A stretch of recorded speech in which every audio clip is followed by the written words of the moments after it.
Les meublés de tourisme ont beaucoup moins la cote depuis le début de la pandémie de Covid-19.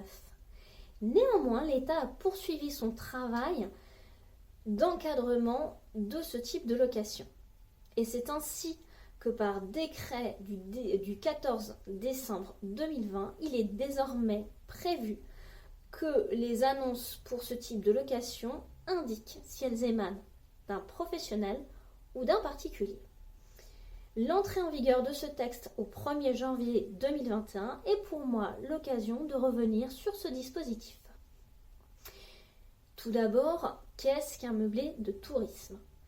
L'article L324-1 du Code de tourisme nous indique que ce sont les villas, les appartements ou studios à l'usage exclusif d'un locataire, offerts à la location à une clientèle de passage qui n'y élit pas domicile et qui y effectue un séjour caractérisé par une location à la journée, à la semaine ou au mois.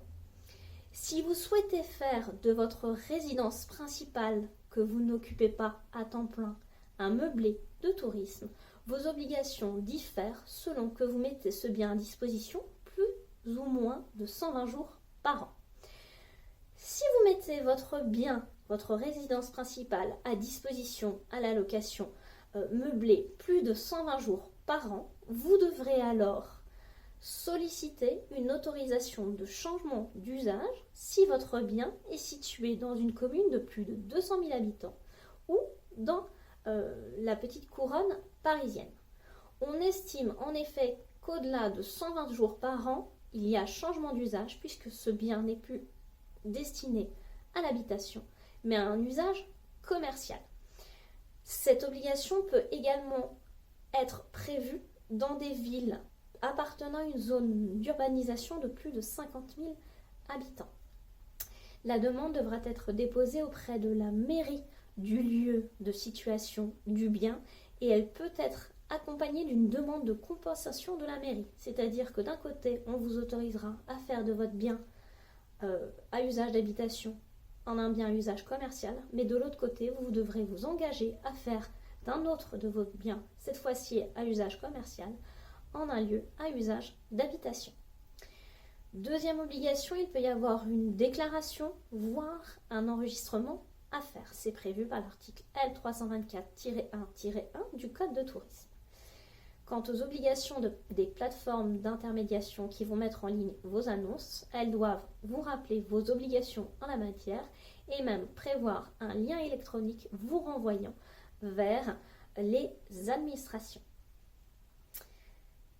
Et la plateforme devra disposer de votre numéro d'enregistrement si c'est une procédure obligatoire. En revanche, si vous conservez votre bien à usage d'habitation et que vous souhaitez le louer moins de 120 jours par an, à ce moment-là, il n'y aura pas de demande de changement d'usage à faire, puisque par définition, vous ne changez pas l'usage de votre bien. Il n'y aura pas nécessairement une obligation de déclaration ou d'enregistrement, cela dépend de la commune. Donc, plusieurs éléments à savoir si vous souhaitez utiliser le système de meublé de tourisme. 1.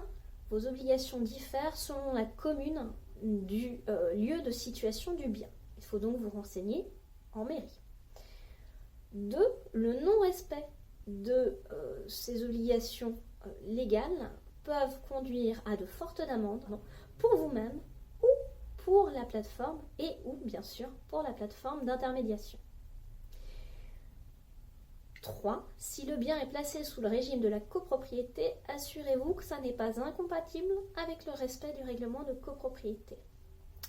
Et 4. Si vous êtes locataire du bien que vous souhaitez mettre les tourismes, assurez-vous de l'autorisation de votre bailleur et faites en sorte que le loyer ne soit pas supérieur au montant du loyer que vous acquittez vous-même. Ce serait parfaitement interdit.